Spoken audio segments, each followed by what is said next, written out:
रानो चिड़िया के दो छोटे छोटे बच्चे थे। रानो चिड़िया का पति दाना लेने जंगल गया हुआ था। रानो चिड़िया की सास हर समय उससे लड़ाई करती रहती थी। बहू कहाँ हो, सुनती भी हो? जल्दी से मेरे लिए एक कप गरम गरम चाय बना कर लाओ। रानो चिड़िया अपनी सास के लिए चाय लेकर आती है। छी छी, ये भी कोई चाय है? तुम ही पियो इसे। रानो चिड़िया की सास गरम गरम चाय अपनी बहू पर गिरा देती है। माँ जी, ये आपने क्या किया? आपने तो मेरा पंख ही जला दिया। चाय में थोड़ा मीठा कम होना भी कोई पाप है क्या? सास बहू की लड़ाई चल रही थी कि तोता बाहर से भागा भागा आता है। वो दरवाजे पर दस्तक देता है। क्या बात है तोते, ये हमारे घर का मामला है, तुम यहाँ क्या करने आए हो? मैं तो आपको बताने आया हूँ कि आपके बेटे को एक शिकारी ने मार दिया है। ये सुनकर रानो चिड़िया की सास दुखी हो जाती है। वो रोती हुई घर आती है। मनहूस, जब से तू मेरे घर में आई है दुख ही दुख मिले हैं मुझे। तुम्हारी वजह से मेरा बेटा मर गया। अपने पति के मरने की खबर सुनकर रानो चिड़िया के पांव तले से जमीन निकल जाती है। माँ जी, ये क्या कह रही हो तुम? तोता बता कर गया है, तुमने मेरे बेटे को मीठा फल लेने इंसानों की बस्ती की तरफ भेजा था। दादो दादो, मगर मीठा फल तो पापा से मैंने मांगा था। चुप कर जाओ मेरी बेटी, चुप कर जाओ। अभी रानो चिड़िया के पति को गुजरे हुए 2 दिन ही हुए थे। जब रानो चिड़िया दाना लेकर घर आती है तो उसका सामान घर के बाहर पड़ा था। बच्चे सामान के पास बैठे हुए थे। मम्मा मम्मा, दादो ने सामान घर से बाहर फेंक दिया है और हमें भी घर से निकाल दिया है। सासू माँ ने ऐसा क्यों किया? मैं पूछती हूँ सासू माँ से। सासू माँ, दरवाज़ा खोलें, मैं दाना लेकर आ गई हूँ। खिड़की से उसकी सास बोलती है। आज से इस घर के दरवाजे तुम्हारे लिए बंद हैं। जहाँ जी करता है जाओ। अब मुझसे तुम्हारा और तुम्हारे इन बच्चों का पेट नहीं भर होगा। कृपया करें माँ जी, मैं इन छोटे छोटे बच्चों को लेकर कहाँ जाऊँगी? मैं दाना कमा कर ले आऊँगी, आपका भी और अपने बच्चों का भी। मेरा बेटा ही ना रहा तो मेरा तुमसे क्या रिश्ता? जाओ जाओ, भाग जाओ यहाँ से। तुम्हारा सामान मैंने घर से बाहर रख दिया है। रानो चिड़िया अपनी सास की बहुत विनती करती है, मगर सास दरवाज़ा नहीं खोलती। प्यारे दोस्तों, रानो चिड़िया की ऐसी कहानियाँ सुनने के लिए YouTube सर्च बार में रानो चिड़िया की कहानी लिखें या फिर ये बटन दबाकर बोलकर कहें रानो चिड़िया की कहानी। फिर थक हार कर मम्मा चिड़िया अपने बच्चों को साथ लेती है और अपना सामान उठाकर वहाँ से चली जाती है। बच्चों को पानी पिलाने के लिए मम्मा चिड़िया नदी किनारे रुकती है। मम्मा, अब हम कहाँ जाएंगे? हमारा तो कोई घर नहीं है। मम्मा, क्या हम बिना घर के पेड़ों पर ही रहेंगे?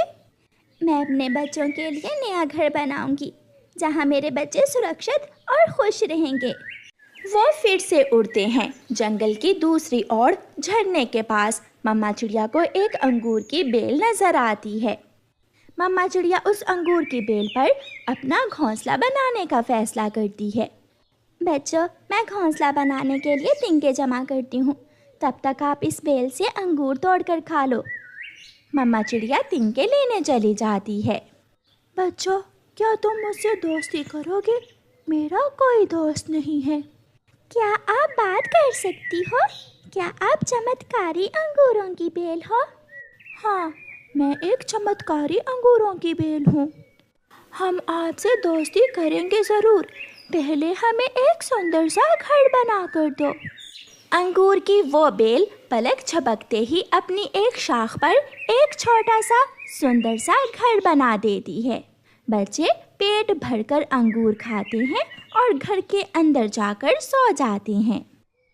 जब शाम को मम्मा चिड़िया तिनके लेकर आती है तो उस बेल पर एक घर देखकर हैरान हो जाती है। ये घर किसका है?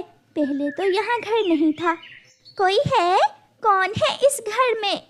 अंदर से गुड़िया दरवाजा खोलती है। मम्मा हैरान हो गई ना? ये घर हमारा है। ये हमें हमारी नई दोस्त अंगूरों की इस बेल ने बना कर दिया है। ये बेल कैसे घर बना सकती है?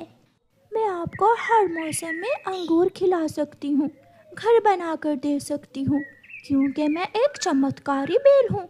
ये बच्चे मेरे दोस्त हैं और मैं अपने दोस्तों के लिए कुछ भी कर सकती हूँ। मम्मा चिड़िया खुशी खुशी घर के अंदर चली जाती है। फिर ऐसे ही कुछ दिन गुजर जाते हैं और फिर एक दिन कौवी और कौवा उड़ते उड़ते उस दिशा में आ जाते हैं। कालू जी, मैं तो अंगूर खाऊंगी। अरे अरे, ये घर तो बहुत सुंदर है। ये घर किसका है? ये घर हमारा है। मैं, मेरी बहन गुड़िया और मेरी मम्मा रहते हैं इस घर में। गौरी, अगर ये घर हमारे पास हो तो मजा ही आ जाए। तो चल, हम निकाल देते हैं इन चिड़िया के बच्चों को इस घर से। बच्चों, यहाँ आओ, मेरे पास आओ।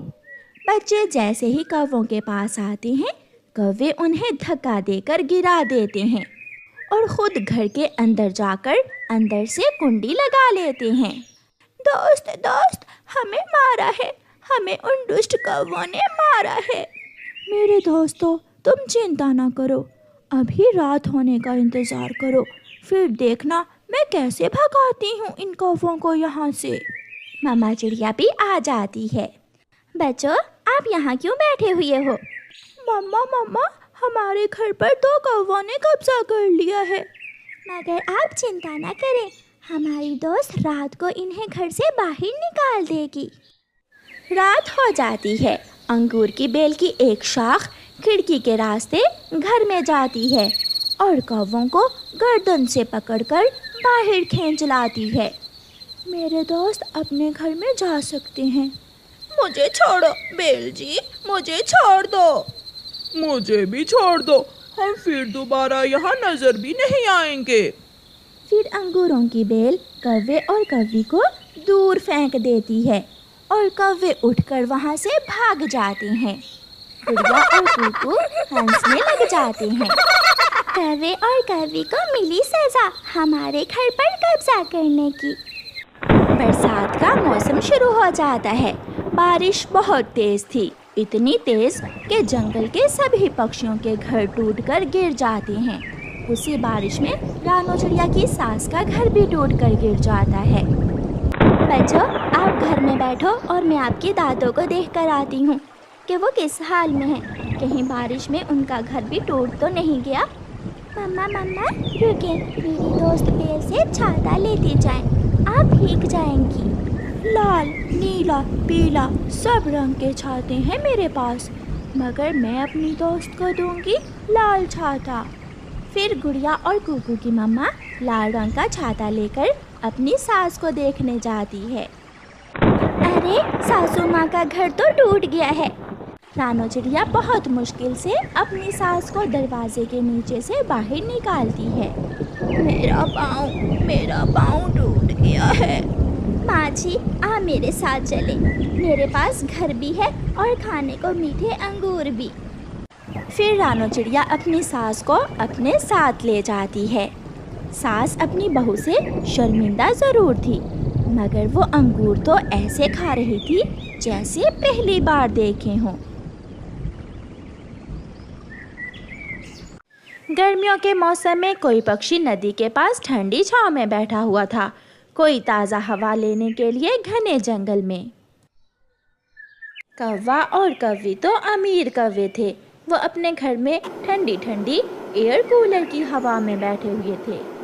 कालू, जिसे देखो गर्मी गर्मी, जंगल में क्या गर्मी का मौसम आ गया है? तुम एयर कूलर की ठंडी हवा में बैठी हुई हो, तुम्हें क्या मालूम बाहर पक्षी गर्मी से मर रहे हैं।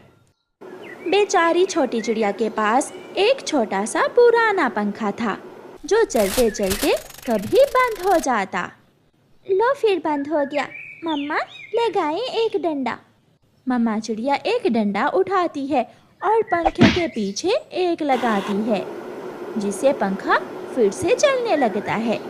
जब भी चिड़िया का पंखा बंद होता तो वो डंडा मारने से फिर से चलने लगता। गुड़िया बेटी, इस महीने का मुनाफा जमा करके मैं नया पंखा ले लूँगी। यह सुनकर गुड़िया हंसने लगती है। जैसे ही शाम होती है सब पक्षी अपने अपने घरों से निकलते हैं। हरियाली, आज बहुत गर्मी थी। मौसम पक्षी ने बताया है कल इससे भी ज़्यादा गर्मी होगी। अब तो बरसात होने से ही मौसम ठीक होगा। दूसरे दिन दोपहर के समय चिड़िया का पंखा फिर से चलते चलते बंद हो जाता है। चिड़िया एक डंडा लगाती है, दूसरा लगाती है, मगर आज तो चिड़िया का पंखा चलने का नाम ही नहीं ले रहा था। आज नहीं चलेगा, पंखा आज गुस्सा हो गया है। पहले तो एक दो बार छेड़छाड़ करने से चल जाता है, मगर आज ना जाने क्या हुआ है। मम्मा, मुझे बहुत गर्मी लग रही है, चलें बाहर नदी के पास जाकर बैठ जाती हैं। गुड़िया बेटी, बाहर गर्म हवा से आपके पंख जल जाएंगे। आप चले मेरे साथ, हम पड़ोसी कौवों के घर चले जाते हैं। फिर चिड़िया अपनी बेटी को लेकर पड़ोसी कौवों के घर जाती है।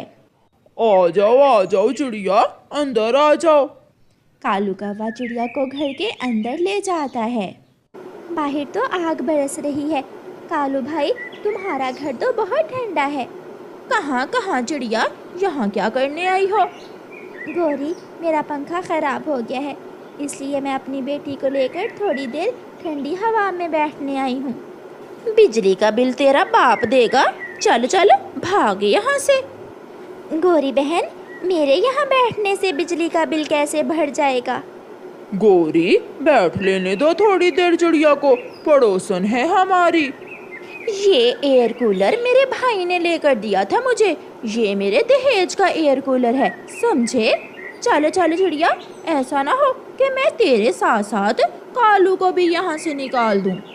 कालू तो ये सुनकर चुप हो जाता है और चिड़िया बेचारी अपनी बेटी को लेकर वहाँ से चली जाती है।